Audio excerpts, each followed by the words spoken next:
Well, the starter on old green, I guess both my John Deere and my Craftsman are green, but the old Craftsman here has died on me today. It worked for a second and then it stopped working.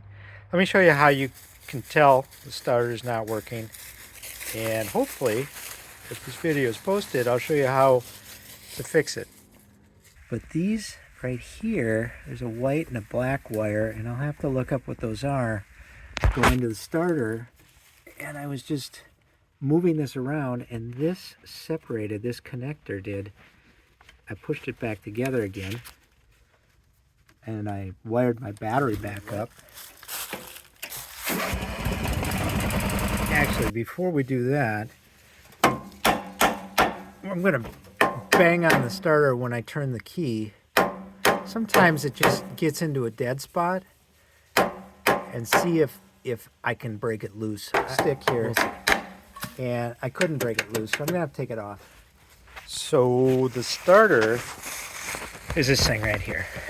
It's a motor that is powered by the battery, but the power goes through a solenoid, which is in here, so that when you turn your key, it sends a small amount of power to close the contacts and allow this heavier wire with a lot more amps to flow to the starter. And when your starter is not working, but that solenoid is working, you get a telltale click. Let me show you that. That thing in there is the starter relay, and it's got power going to it that goes through the key switch. And there's not a lot of power, it's just enough to close a magnetic contact. And I'm going to show you when I try to start it, you're going to hear a click. That's the solenoid closing, sending power to the starter, but you're not going to hear the starter run.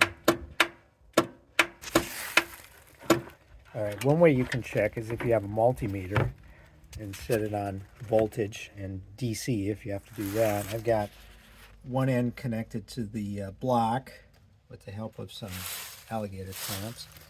One end connected to the red wire that goes into the starter.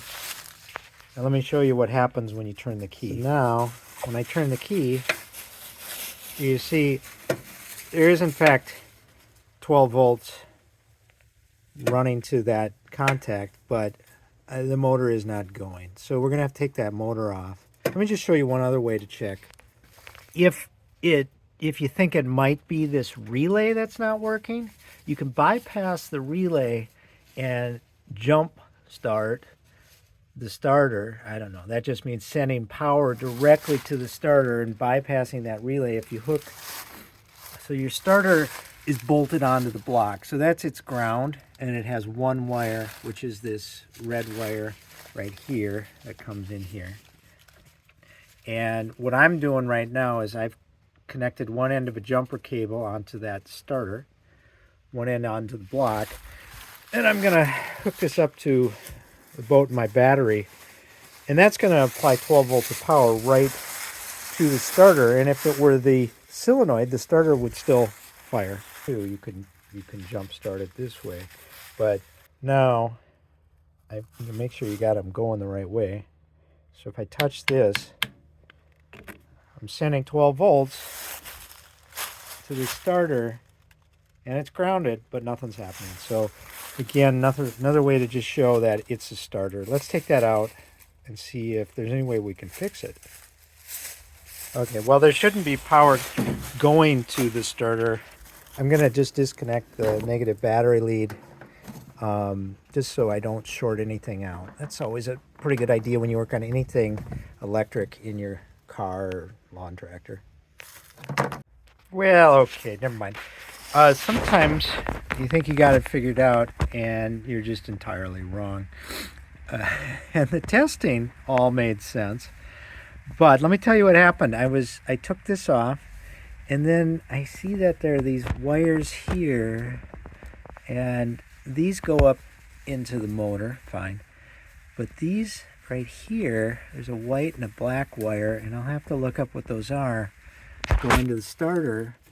And I was just moving this around, and this separated, this connector did.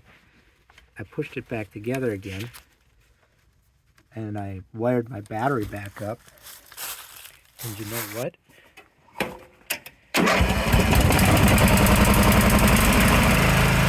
So here's a schematic I was able to Google here, my tractor forum, for the 917, but I really am not sure what the problem was. If you can see the starter here and the battery is directly connected ground to the starter. Like I said, it was bolted to the block.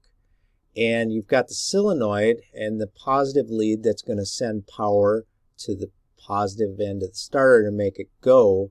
Now you've got all these safety devices right here. So you have to have the switch on, the PTO has to be disengaged, the seat has to be occupied, and the clutch pedal has to be pushed down in order to send, well, it's going to be ground to the solenoid so that when you turn the key, actually, let's see, well, all those conditions need to be met before the solenoid will plunk down and bring the power to the starter.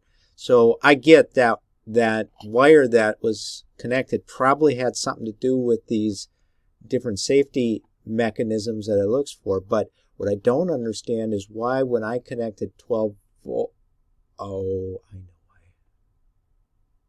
So I was going to say, I don't know why when I connected 12 volts to the starter, well, why it didn't start.